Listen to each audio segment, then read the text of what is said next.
Right, currently when I'm filming this, it is Monday night. So we are having salmon and stir-fry vegetables and noodles and a side of asparagus.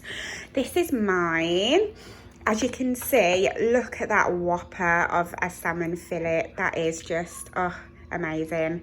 What I did is I got a whole side of salmon and cut my own fillets. That's why it's so big, but it's just a really good bit of salmon.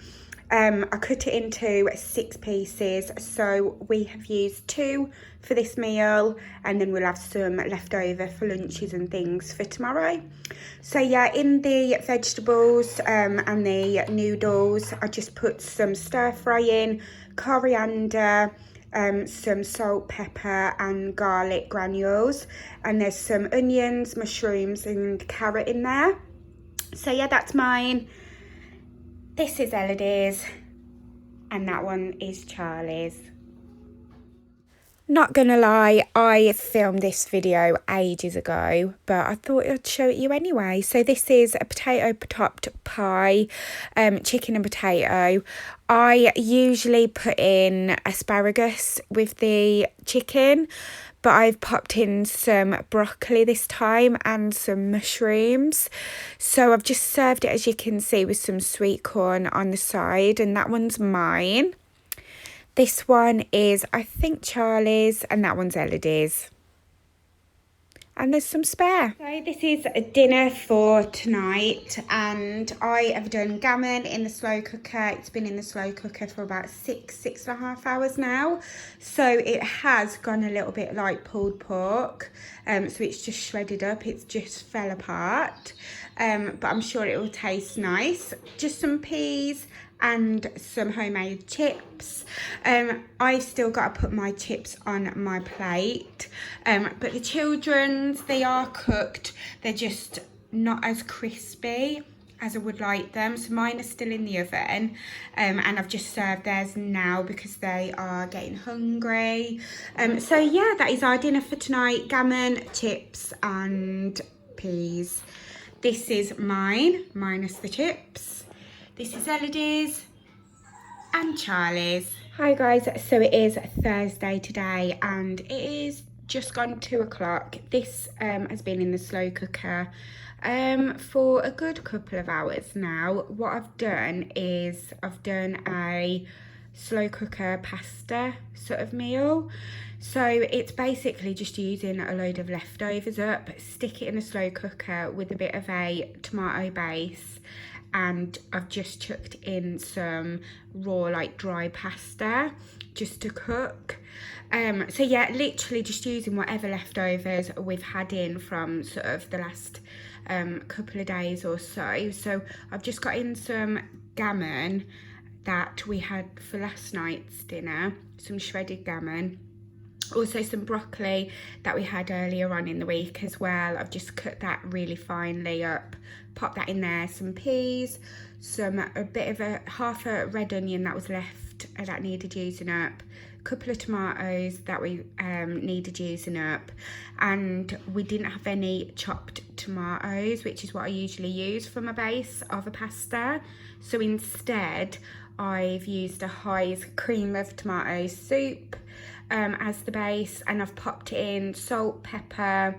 I would have added garlic, but we haven't got any, so I'm hoping it will taste all right without garlic because I love me some garlic. But yeah, that's a shame. But I've popped in some smoked paprika, a little bit of chili powder and parsley. Oh, and some dry coriander, ground coriander as well.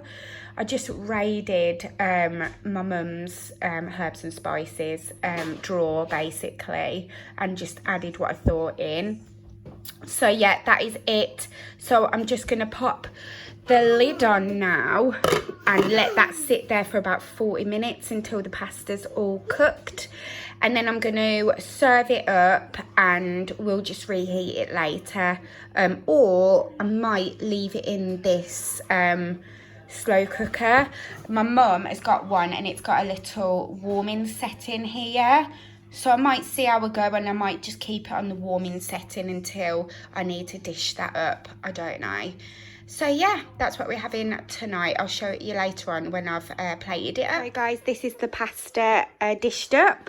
So it has gone a little bit claggy, I want to say. A bit starchy, but that's because I did put it on warm for a little bit, so I think that's what made it go a little bit stodgy. But it's not dry, definitely not dry, and I have tasted it and it's still really flavorful and really nice. So yeah, here it is. There's mine, there's Elodie's, and there's Charlie's. So this night I did a beef curry. As you can see, all of the ingredients are laid out in front of you there. That is what I use to make it. I do like to use beef steak to make the curry, just because I find that the beef goes much more tender if I use sort of like a steak cut.